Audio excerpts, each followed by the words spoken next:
আজকে আমি তোমাদের একটা গুরুত্বপূর্ণ একটা টপিক করাবো, সেটা হচ্ছে লম্ব। কি বলতো? আচ্ছা ঠিক আছে, দেখো লম্বকে যদি আমরা ভাঙি, লম্ব কাকে বলে? একটি রেখার উপর আরেকটি রেখা মিলিত হইলে তখন তাকে কি বলে? একটি রেখার উপর আরেকটি রেখা মিলিত হইলে তাকে কি বলে? Okay fine. এই লম্বরে যদি ভাঙি আমরা লম্ব পাই, কি পাই বলতো?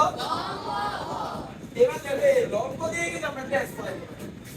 লম্ব দিয়ে টেস্ট পালন তো কয় প্রকার? কোন কয় প্রকার? কোন কয় প্রকার? এবার আসো, এটা চিনার উপায়টা দেখো। তোমরা বলতে পারবা, বারবার টেস্ট তোমরা কে বলতে পারবা? বলো। লম্ব আছে যেখানে,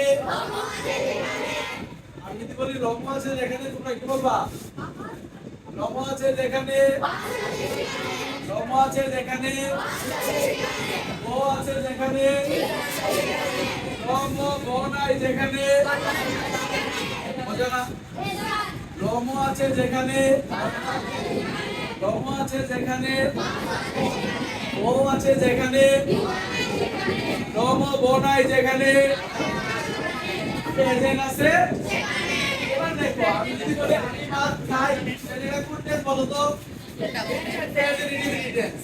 কারণ এটা লাস্টে কি নো নাই, ও নাই, ও নাই। আমি ভাত খাবো, কোন টেন্স? Future tense. কারণ কি আছে? ভ আছে। কি আছে? আমি স্কুলে গিয়েছিলাম, কোন টেন্স? Past indefinite tense. তো মজা না? লম্ব আছে যেখানে, লম্ব আছে যেখানে, ও আছে যেখানে, লম্ব নাই যেখানে, প্রেজেন্ট আছে সেখানে। এবার আমি একটু বলি, সুন্দর করে ভাষায় যে এগুলা দিয়ে প্র্যাকটিস করবা, তাইলেই হয়ে যাবে। দেখো ছোট্ট একটা কথা দিয়া, লম্ব, লম্ব। আমরা লম্বরে ভাঙলে, লম্ব কি? একটি রেখার উপর আরেকটি রেখা মিলিত। দেখো তোমরা জ্যামিতি দিয়েও তোমরা কি টেন্স করতে পারবা। টেকনিক না? টেকনিক না? এই যে টেকনিক। এবার দেখো আমরা সবাই সারা জীবন পড়ছো না নাউন? নাউন পড়ছো না? নাউন কাকে বলে? যে ওয়ার্ড দ্বারা ব্যক্তি, বস্তু, স্থান, গুণের নাম বোঝায় তাকে নাউন বলে। তো এভাবে পড়ছো না? এবার আমি সবাই চোখ বন্ধ করো। চোখ বন্ধ করিয়া বলো, বলো।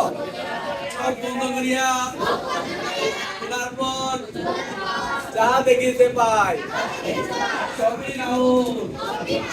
এবার দেখো চোখ বন্ধ করিয়া, এই যে এটা কি দেখছো বলো তো? এটা কি দেখছো? এটা কি একটা নাম না? এবার বলো এটা কি দেখছো? একটা এটা একটা বই মনে করো, বইটা কি নাউন না? এই তুমি দাঁড়াও, এটা কি? এটা একটা ছেলে না? নাউন না? তাহলে আমাদের সংজ্ঞাটা কি? চোখ বন্ধ করিয়া খোলার পর আমরা যা দেখবো সবই কি নাউন। সবই কি? ভেরি ইন্টারেস্টিং না? তো সবাই একটু টেকনিক্যালি পড়াশোনা করবা। Thank you so much.